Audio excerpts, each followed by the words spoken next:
പ്രായപൂർത്തിയാകാത്ത പെൺകുട്ടിയുടെ നഗ്നചിത്രങ്ങൾ സമൂഹമാധ്യമങ്ങളിൽ പ്രചരിപ്പിക്കുമെന്ന് ഭീഷണിപ്പെടുത്തിയ യുവാവ് പോലീസ് പിടിയിൽ.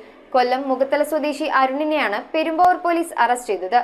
പ്രതിക്കെതിരെ പോക്സോ അടക്കമുള്ള വകുപ്പുകൾ ചുമത്തി കേസെടുത്ത പോലീസ് ഇയാളെ കോടതിയിൽ ഹാജരാക്കി റിമാൻഡ് ചെയ്തു. കൊല്ലം മുഖത്തല സ്വദേശി അരുണിനെയാണ് പ്രായപൂർത്തിയാകാത്ത പെൺകുട്ടിയുടെ നഗ്നചിത്രങ്ങൾ സമൂഹമാധ്യമങ്ങൾ വഴി പ്രചരിപ്പിക്കുമെന്ന് പറഞ്ഞ് ഭീഷണിപ്പെടുത്തിയ കേസിൽ പെരുമ്പാവൂർ പോലീസ് അറസ്റ്റ് ചെയ്തത്. 2020 ജൂൺ 15-നാണ് കേസിന് ആസ്പദമായ സംഭവം ഉണ്ടായത്. ഇൻസ്റ്റഗ്രാം വഴി പെൺകുട്ടിയുമായി പരിചയപ്പെട്ട പ്രതി കുട്ടിയുടെ നഗ്നചിത്രങ്ങളും വീഡിയോയും വാട്സ്ആപ്പ് വഴി നിർബന്ധിച്ച് അയച്ചു വാങ്ങുകയായിരുന്നു. പിന്നീട് 2023 വരെ പലതവണയായി ഈ പ്രവൃത്തികൾ തുടർന്നു. ഇതിനിടയിൽ പെൺകുട്ടി ഇയാളുമായുള്ള സൗഹൃദം ഉപേക്ഷിച്ചു. ഇതേ തുടർന്ന് 2023 ഡിസംബർ 17-ന് പെൺകുട്ടിയോട് നഗ്നചിത്രം ആവശ്യപ്പെട്ട് പ്രതി ഭീഷണിപ്പെടുത്തുകയും ചെയ്തു. ഇക്കാര്യം ചൂണ്ടിക്കാണിച്ചുകൊണ്ട് പെൺകുട്ടി പെരുമ്പാവൂർ പോലീസിന് പരാതി നൽകി. പരാതിയുടെ അടിസ്ഥാനത്തിൽ നടത്തിയ അന്വേഷണത്തിൽ പ്രതിയെ കൊല്ലത്തു നിന്നും പോലീസ് പിടികൂടി. പ്രതിക്കെതിരെ പോക്സോ അടക്കമുള്ള വകുപ്പുകൾ ചുമത്തി കേസെടുത്ത പോലീസ് ഇയാളെ കോടതിയിൽ ഹാജരാക്കി റിമാൻഡ് ചെയ്തു.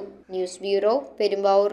Kopparambil ayurvedic hospital and research centre. ഉഴിച്ചിൽ, lumbar spondylitis, cervical spondylitis, disc bulging കൊണ്ടുണ്ടാവുന്ന ബുദ്ധിമുട്ടുകൾ എന്നിവ ചികിത്സിക്കാൻ വിദഗ്ധരായ ഡോക്ടർമാർ. Kopparambil ayurvedic hospital and research centre,